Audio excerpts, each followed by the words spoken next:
Sir, ಈಗ ತಾವು ಅವರು ಹೇಳಿದ ಸ್ಟೇಟ್ಮೆಂಟ್ ಬಗ್ಗೆ ಮಾತಾಡಿದ್ರಿ. ಈಗ ಅವರು ಎತ್ತಿರುವಂಥ ಮೂಲ ವಿಷಯ ಏನಂತಂದರೆ, ನಿಜವಾಗಿಯೂ ಕರ್ನಾಟಕಕ್ಕೆ ಕೇಂದ್ರ ಸರ್ಕಾರದಿಂದ ಬರಬೇಕಾಗಿರುವಂಥ ಹಣದ ಪಾಲು ಬರ್ತಾ ಇದೆಯಾ ಇಲ್ವಾ ಅಂತ ಹೇಳುವಂಥದ್ದು ಇದಕ್ಕೆ ಬೇಸಿಕ್ ಪ್ರಶ್ನೆ ಅವ್ರು ಎತ್ತಿರೋದು. ಕರ್ನಾಟಕದಲ್ಲಿ ಬರ ಇದೆ, ತಮಗೂ ಗೊತ್ತು, ತಾವು ಎಲ್ಲ ಕಡೆಯಲ್ಲಿ ಹೋಗಿದ್ದೀರಿ, ಬರ ವೀಕ್ಷಣೆಯನ್ನು ಮಾಡಿದ್ದೀರಿ. ಆಮೇಲೆ ಹಣಕಾಸು ಆಯೋಗದಿಂದ ಬರಬೇಕಾದಂಥ ಹಣದಲ್ಲಿಯೂ ಸಹ ಕರ್ನಾಟಕಕ್ಕೆ ಅನ್ಯಾಯ ಆಗಿದೆ ಅಂತ ಕರ್ನಾಟಕ ಸರ್ಕಾರ ಕ್ಯಾಬಿನೆಟ್ನಲ್ಲೇ ಅದನ್ನು ಚರ್ಚೆ ಮಾಡಿದೆ. ಸೊ GSTಯಲ್ಲೂ ಸಹ ಏನು ಪಾಲು ಬರಬೇಕಾಗುತ್ತೆ ಅದು ಸಹ ಪಾಲು ಬಂದಿಲ್ಲ ಅಂತ ಸರ್ಕಾರದವ್ರು ಏನು ಹೇಳ್ತಾ ಇದ್ದಾರೆ, ಕರ್ನಾಟಕದ ರಾಜ್ಯದ ಜನರಿಗೆ ಬರಬೇಕಾದಂಥ ಈ ಹಣದ ಪಾಲು ಏನಿದೆ ಇದು ನಮ್ಮ ಹಕ್ಕು, ನಾವು ಕೇಂದ್ರ ಸರ್ಕಾರದ ಬಳಿ ಭಿಕ್ಷೆ ಬೇಡ್ತಾ ಇಲ್ಲ ಅಂತ ಹೇಳ್ತಾ ಇದ್ದಾರೆ. ಈಗ ಕರ್ನಾಟಕಕ್ಕೆ ಮೀಸಲಾಗಿರುವಂಥದ್ದು ಹಣದ ಪಾಲು ಬರಬೇಕಾ ಬರಬಾರ್ದಾ ಸರ್? ಈಗ ಅವ್ರು ಕೇಳ್ತಾ ಇದ್ದಾರಲ್ಲ, ಯಾರ ಹತ್ರ ಕೇಳ್ತಾ ಇದ್ದಾರೆ?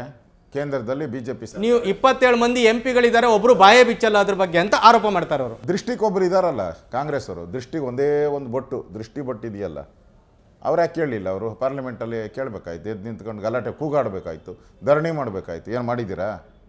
ಒಂದಿನ ಮಾಡಿದ್ದೀರಂದ್ರೆ ಬರಗಾಲದ ಬಗ್ಗೆ ಧರಣಿ ಇಲ್ಲಿ ಇಲ್ಲ. ಕೇಂದ್ರ ಸರ್ಕಾರ ಯಾರ್ದಿರೋದು? BJP, ನರೇಂದ್ರ ಮೋದಿಯವರು.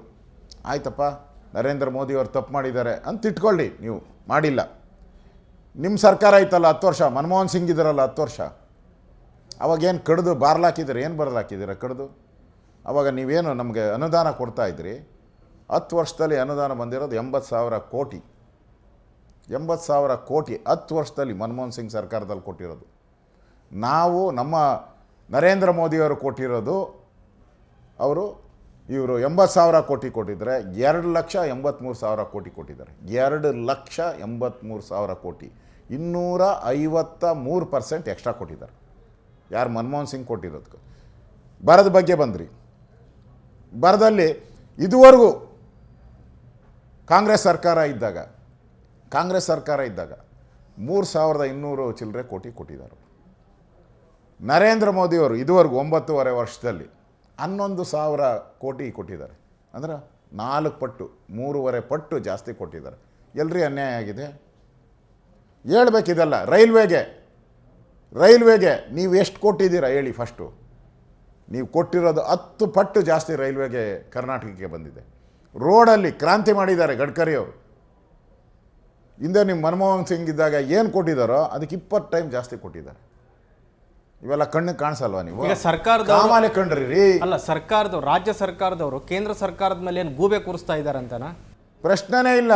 ಅವರು ಮನಮೋಹನ್ ಸಿಂಗ್ ಇದ್ದಾಗ ಅವ್ರು ಕಾಂಗ್ರೆಸ್ ಹೇಳ್ಬೇಕಲ್ಲ, ಅವರು 50 ವರ್ಷ ದೇಶನ ಆಳಿದ್ದಾರೆ.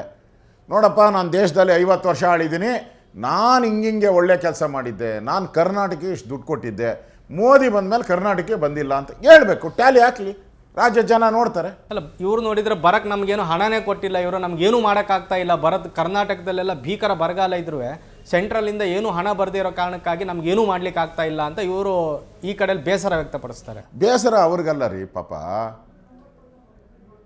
ಪಾಪರ್ ಔಟ್ ಆದ ಸರ್ಕಾರ. BJP ಅವರು ಸಹ ಮಾಡ್ತಾ ಇಲ್ಲ. ಪಾಪರ್ ಸರ್ಕಾರ, ಬೋಗಸ್. ಆಯ್ತಪ್ಪ, ಬರದಲ್ಲಿ ದುಡ್ಡು ಬಂದಿಲ್ಲ ಅಂತ ಹೇಳ್ತಿದ್ದೀರ ನೀವು. ನೀವು ಬಂದಿರೋದು ಮನೆಗೆ 7-8 ತಿಂಗಳಿಂದೆ. ಅದರಿಂದ ನಮ್ಮ ಸರ್ಕಾರ ಇತ್ತಲ್ಲ 4 ವರ್ಷ. ಆವಾಗ ಬರ ಬಂದಿತ್ತು, 2 ಸರಿ ಫ್ಲಡ್ ಆಯಿತು, ಕೋವಿಡ್ ಬಂದಿತ್ತು. ಬರ ಬಂದಾಗ ನಾವು BJP ಹೆಂಗೆ ಹಣ ಕೊಟ್ಟಿದ್ರೆ ಅಷ್ಟು ಕೊಡಿ ಸಾಕು. ನಿಮ್ಮ ಹತ್ರ ನಿಮ್ಮ ಯೋಗ್ಯತೆಗೆ, ಕಾಂಗ್ರೆಸ್ಸಿನ ಯೋಗ್ಯತೆಗೆ BJP ಸರ್ಕಾರ ಇದ್ದಾಗ ರೈತರಿಗೆ ಎಷ್ಟು ದುಡ್ಡು ಕೊಟ್ಟಿದ್ರೆ ಅಷ್ಟು ಕೊಡಿ ಸಾಕು, ಇನ್ನೇನು ಕೇಳಲ್ಲ. ನಾವು ಕೇಂದ್ರ ಸರ್ಕಾರದಿಂದ 1 ಪೈಸೆ ಇಸ್ಕೊಂಡಿಲ್ಲ. ಅವಾಗ ಕೇಂದ್ರ ಸರ್ಕಾರ ಕಡೆ ತಿರುಗಿ ನೋಡಿಲ್ಲ. ನಾವು ಡಿಸೆಂಬರ್ ಕೊಟ್ಟರೆ ಕೇಂದ್ರ ಸರ್ಕಾರ ಮಾರ್ಚಲ್ಲಿ ಕೊಟ್ಟರು. ಅವ್ರೇನು ಒಂದೇ ರಾಜ್ಯಕ್ಕೆ ಕೊಡೋಕ್ಕಾಗಲ್ಲ. 15-16 ರಾಜ್ಯಗಳಲ್ಲಿ ಬರ ಇದೆ. ನಾವು ಒಂದೇ ರಾಜ್ಯಕ್ಕೆ ಒಂದೇ ಜಿಲ್ಲೆಗೆ ತೊಗೊಂಡೋಗಿ ಬರದ ದುಡ್ಡು ಕೊಡೋಕೆ ಬರ್ತದೆ ನಮಗೆ? ಹಂಗೆ ಒಂದೇ ಜಿಲ್ಲೆಗೆ ಸರ್ಕಾರ ಪಾಪರ್ ಆಗಿದೆ ಅಂತನಾ? ಪಾಪರಲ್ಲ, ದಿವಾಳಿ ಔಟ್ ಇದೆ. ದುಡ್ಡೇ ಇಲ್ಲ ಅವ್ರ ಹತ್ರ. ಎಲ್ರಿ ದುಡ್ಡು? 8 ತಿಂಗಳಲ್ಲಿ ಎಲ್ಲ ಒಂದು ಹೊಸ ಕೆಲಸ ತೋರಿಸಿ, ಒಂದೇ ಒಂದು ಹೊಸ ಕಲ್ಲು. ಅವನು ಹೇಳ್ದಲ್ಲ, ಯಾರೋ ಪಾಟೀಲು, ಕಾಂಗ್ರೆಸ್ MLA ಪಾಟೀಲ್ ಅಂತ ಒಬ್ಬರು ಕಲಬುರಗಿ MLA ಹೇಳ್ದ, 8 ತಿಂಗಳಾಯಿತು, ನಮ್ಮ ಮಾನ ಮರ್ಯಾದೆ ಇಲ್ಲ, ಒಂದೇ ಒಂದು ಕಲ್ಲು ಹಾಕಿಲ್ಲಲ್ರಿ ಅಭಿವೃದ್ಧಿ ಕಲ್ಲು ಅಂತ ಹೇಳ್ದ. ಕಾಂಗ್ರೆಸ್ MLA ಹೇಳಿದ್ದು, ನಾವೆಲ್ಲ ಹೇಳ್ತಾ ಇರೋದು. ನ್ಯೂಸ್ ಫಸ್ಟ್, ನಿರ್ಭೀತಿಯಿಂದ ನಿಮ್ಮ ಪರವಾಗಿ.